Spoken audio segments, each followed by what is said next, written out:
Katuran jumeneng Mbak Nova Ayu sepot sing gayeng dados.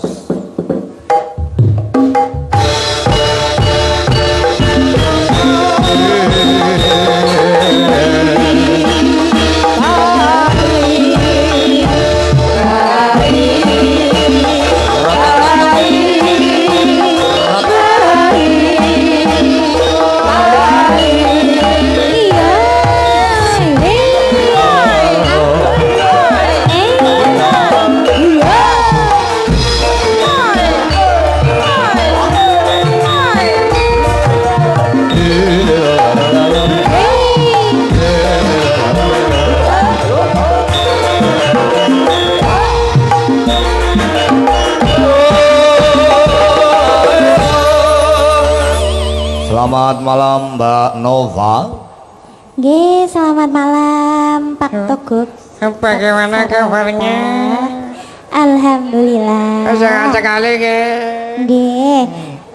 Ya sinten sing ora gelem mangak Mbak. Dadi golek ngomongnya mung karo mencap-mencap tok. Ya.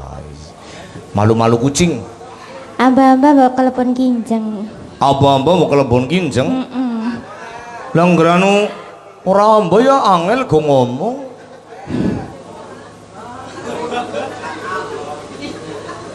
Yo ngono. Mbok enak sing cilik. Nun Mbok enak sing cilik. cilik. Lah cilik ya mung ganjel-ganjel tok. Oh iya. Wis temenan.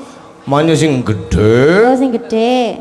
Yo genduwer. Gendur. Terus. Gendur sih napa? Nun bunder kuwi lho kaya kuwi bunder.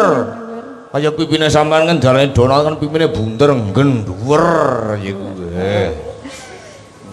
Apa? Pangki bojone. Walah, tukang syuting ben ngerti sing genduwer. Ya lagunipun Loro ati loro. niki. Panyuwunan saking sinten niki? Mau saking Pak Sugiman. Pak Sugiman saking Nggih, Jakarta. saking Nggih, mau sampun samping gunung kan loro ati loro. Loro ati loro. Ya, Mas Kotrek. Ya, Ayo siap. Om. Ayo Om. Ya Om. Asal diomongin Om iso ora harapan. Ya dados.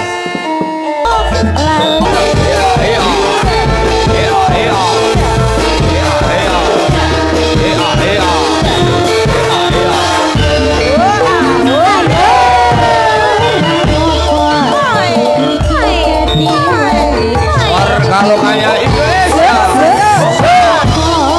Aku iki nggone tresno.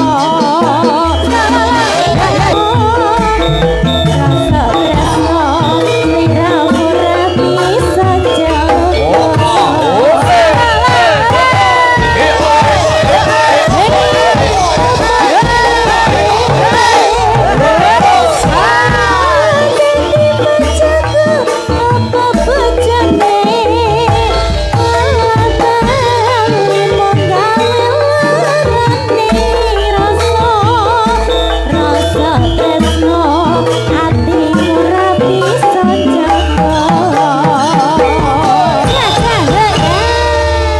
Ayo Togok karo Sarawita saking Mbadun laku Togok Sarawita.